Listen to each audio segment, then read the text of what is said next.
Okay, సంతోషం. వెళ్ళేటప్పుడు సంతోషమే, వచ్చేటప్పుడు సంతోషమే. ఎందుకంటే 18 రోజుల పాటు ఆల్ ఆర్ బెయిలబుల్ కేసెస్ 18 రోజుల పాటు సెంట్రల్ ప్రిజన్లో ఉండవలసిన పరిస్థితి ఏర్పడింది.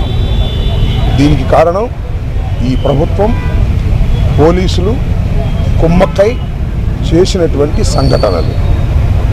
నేను చాలా వివరంగా గుంటూరు వెళ్ళిన తర్వాత మళ్ళా మాట్లాడతాను.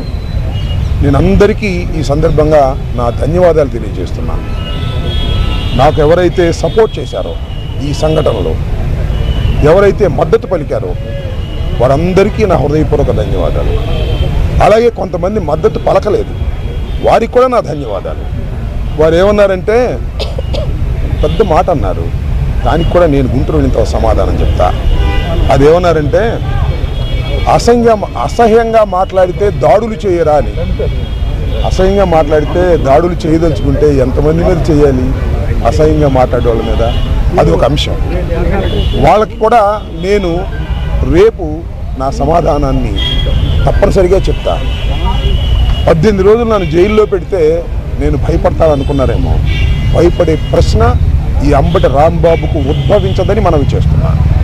ఎందుకంటే ఈ చంద్రబాబు నాయుడు గారి ప్రభుత్వం వచ్చినప్పుడే జైల్లో ఉండటానికి సిద్ధపడ్డానని కూడా ఈ సందర్భంగా మనవి చేస్తున్నాను. నన్ను హింసించాలని, నన్ను జైల్లో పెట్టాలని చంద్రబాబు, లోకేష్ ఎప్పటి నుంచో ప్రయత్నం చేస్తున్నారు. ఎక్కడో దొరికాను, లోపల పెట్టారు. చూద్దాం, టైం విల్ కమ్ అగైన్. పరిస్థితులు మళ్ళా మారతాయి. ఈ పాపానికి వారు పరిష్కారం చేయక తప్పదని కూడా ఈ సందర్భంగా నేను మనవి చేస్తున్నాను. రాజమండ్రి సెంట్రల్ ప్రిజన్ నాకు పట్టుదలను పెంచే ఒక శిక్షణా కేంద్రం అని కూడా ఈ సందర్భంగా నేను మనవి చేస్తున్నాను. మరింత పట్టుదలగా, మరింత కసిగా ఎన్ని కేసులు పెట్టినా, ఎన్ని రోజులు జైల్లో ఉన్నా ఒక్క అడుగు కూడా వెనక్కు వెయ్యను. జగన్మోహన్ రెడ్డి గారి నాయకత్వంలో ఈ కూటమి ప్రభుత్వాన్ని ప్రజాస్వామ్యబద్ధంగా కూల్చేంత వరకు ఈ పోరాటం ఆగదు.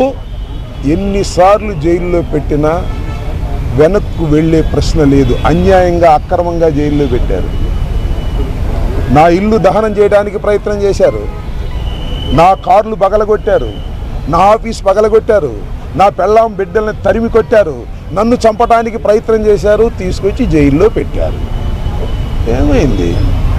ఏమైద్దని అడుగుతా ఉన్నా. చంద్రబాబు నాయుడిని అడుగుతా ఉన్నా, లోకేష్ని అడుగుతా ఉన్నా. ఏమైద్ది? ఏమీ కాదు.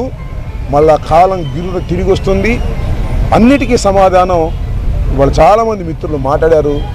బయట జరిగిన సంఘటనలు నాకు తెలియదు, చాలా తక్కువ మాత్రమే, పేపర్లో ఉన్నవి మాత్రమే నేను తెలుసుకున్నాను. జైలు జీవితాన్ని